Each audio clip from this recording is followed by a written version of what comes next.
Oh, oh, oh.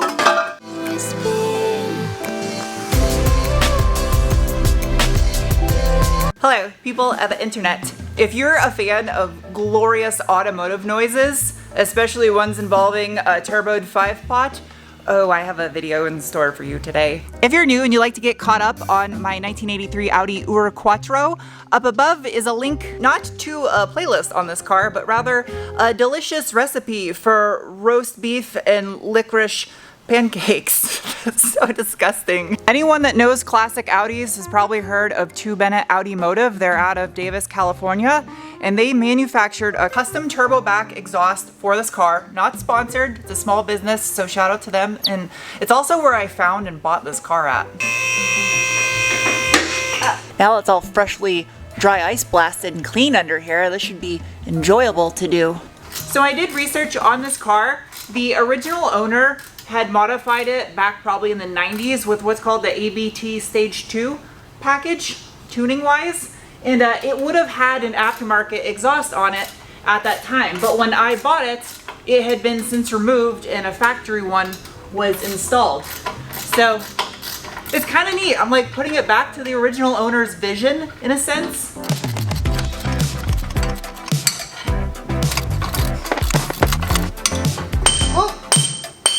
I think bounced up and hit me in the ass. Well, this little exhaust hanger's got Audi rings on it. That's cute.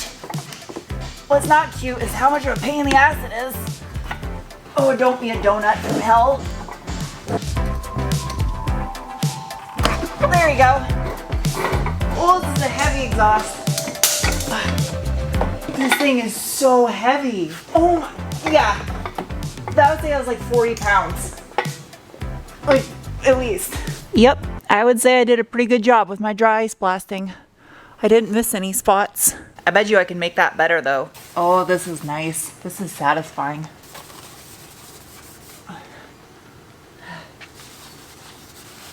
I know this is excessive, but I'm excessive.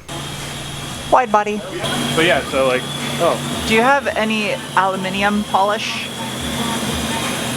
I don't even know what I would use for that. No dice. I don't know if this is gonna work. I don't have any polish for metal, so. I think it looks promising. What did you do? Huh?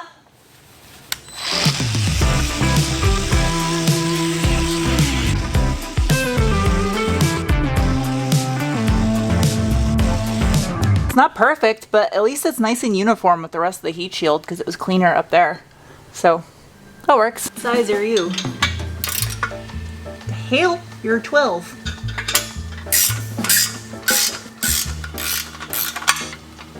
Whoa! This is gonna be super heavy, I can already tell.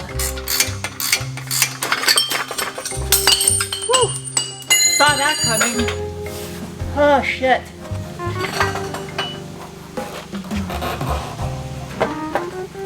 Oh, it's not too heavy. It's not bad. Damn, I did miss a strip dry ice blasting where the pipe was up against. Ah.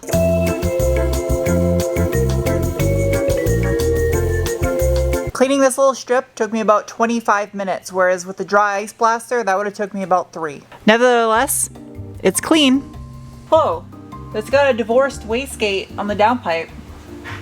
That's pretty cool. I think it's time to see what this new one looks like. Wo ist mein Messer? This will work.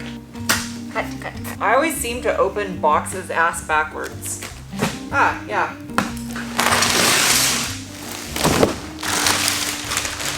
Ooh, lots of parts. Auspuff. I think that's how you say exhaust. Oh, that's gonna look so good. This will be easy to install for all these sections. Downpipe. Maybe it's in the downpipe box. Oop. No! They stiffed me on the hardware. Oh well, accidents happen. It'll be a little bit more time consuming, but I can get it done. That's really tight. Aha! It's coming out. Nothing like a bolt turning loose on a 39-year-old car.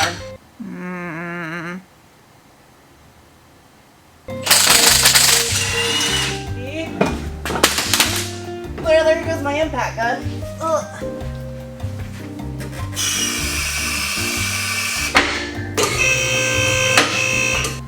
Yes, sir. That will work. It looks like there's actually copper paste on the downpipe gasket, and that's what I was going to use. That was my contingency plan. All right, I can get a wrench on it. You can dodge a wrench, you can dodge a ball. Is that the air box? It's like a primitive math.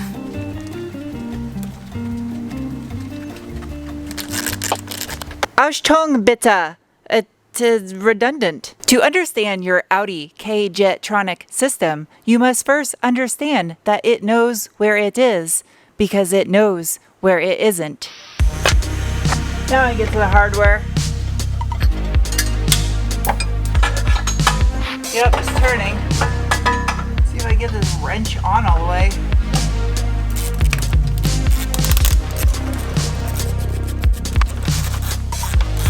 Yeah, weird. This is a weird system. I got 2 of them so far. Luckily they're copper, so they're not stuck or corroded on there. I got 1 more left, and it's in that top corner. The tool of choice to get the top bolt. Short stubby ratchet with a crow's foot. You can barely see the nut down there. We'll stick this little guy down inside the cavity. I get like 3 or 4 turns on it before I have to reset it. It's loose enough to come out my hand now. I'm so glad they had copper nuts on here. Because if these are steel, they would have not come off this easy. Ooh. Last one. Now I just gotta get the O2 sensor off. Can I just unplug it? That'd make my life way easier. Just slide this little boot off and unplug the O2 sensor.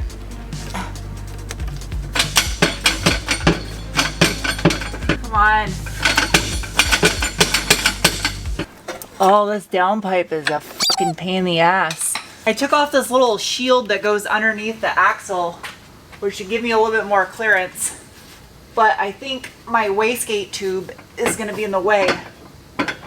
You see a little up pipe for the external wastegate? Well, it's hitting the downpipe now. Bendy beer can out. I didn't film it. Sorry, I'm just trying to get this done.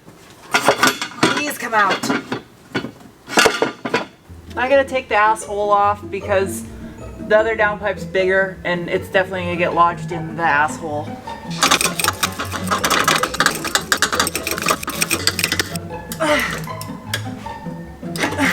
Jeez. There we go. You're gonna have to pop the axle out.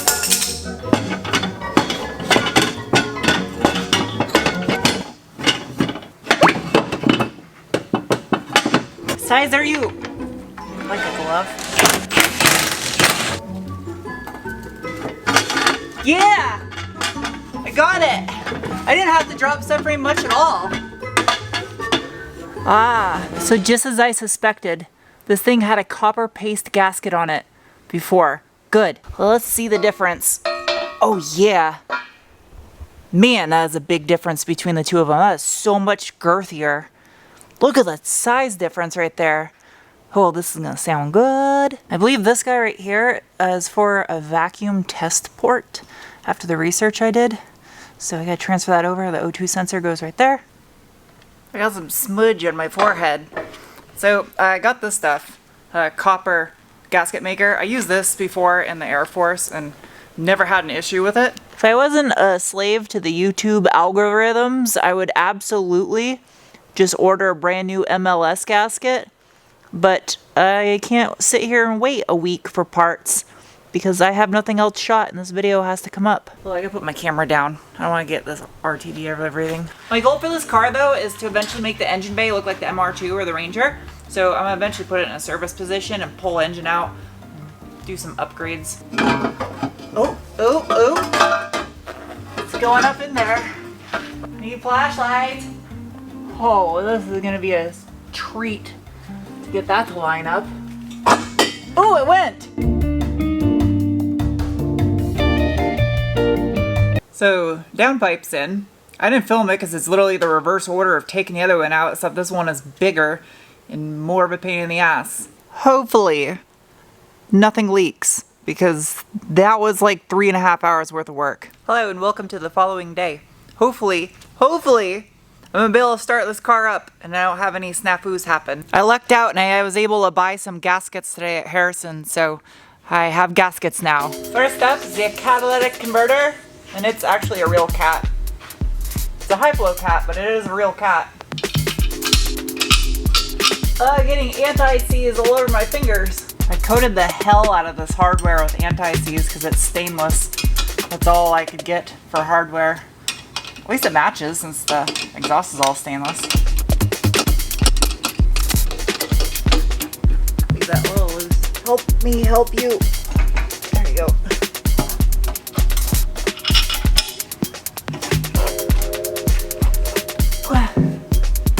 Leave that like that for now. Muffler's wrapped in napkins. Muffler napkins. Everybody needs a muffler napkin every now and then. It's definitely lighter than the stock one, but this is heavy.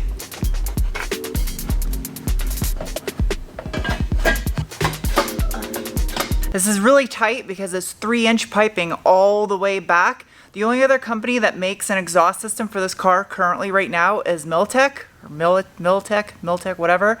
But that exhaust system is only 2.5-inch piping, which I personally just like the sound of 3-inch better on these 10 valves. So I just gotta wiggle and finagle it to clear right here and right up there. Those look like the only real tight spots. This is like the 50th time now I've reclocked these 2 rear pipes over this diff so it wouldn't hit. As soon as I start getting it to clear the diff right here, it starts wanting to hit the drive shaft or hit the top of the car over the back of the axle. And I've left those loose and adjusted it, tried tightening them and adjusting it. I've tried every combination possible. Yep, it's hitting the diff again. It's literally resting on it. That's gonna rattle.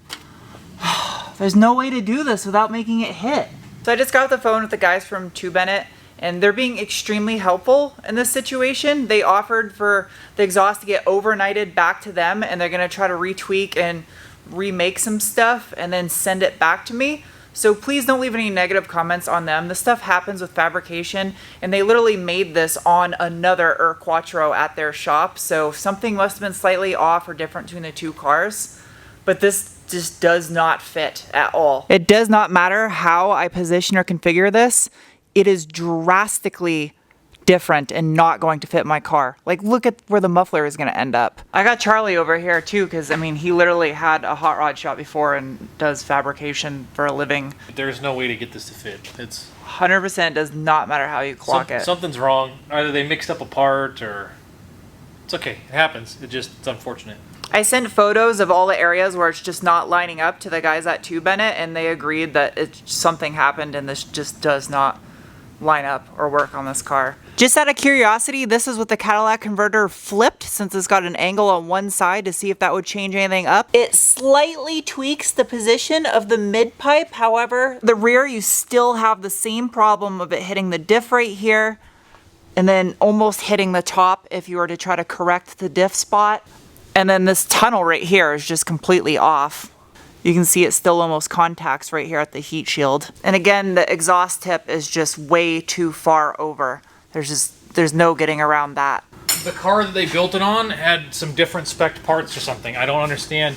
But it's weird because the Miltech exhaust fits all variants of the Ur-Quattro. It fits the 2.1, the 2.2, and the 20 valve. Like, it fits.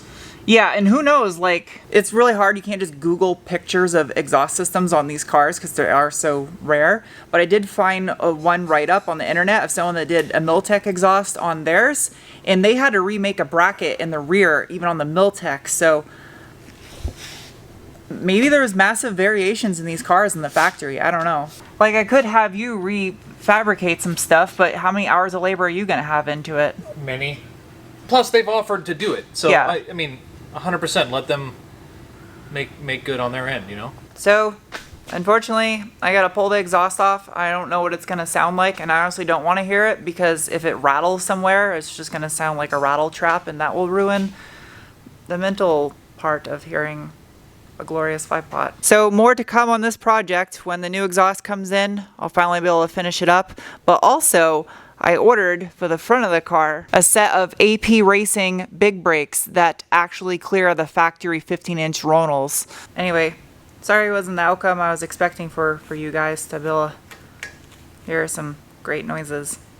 Instead you just, well, you didn't hear me swear. I didn't film that part. I was swearing my head off. I was so pissed off.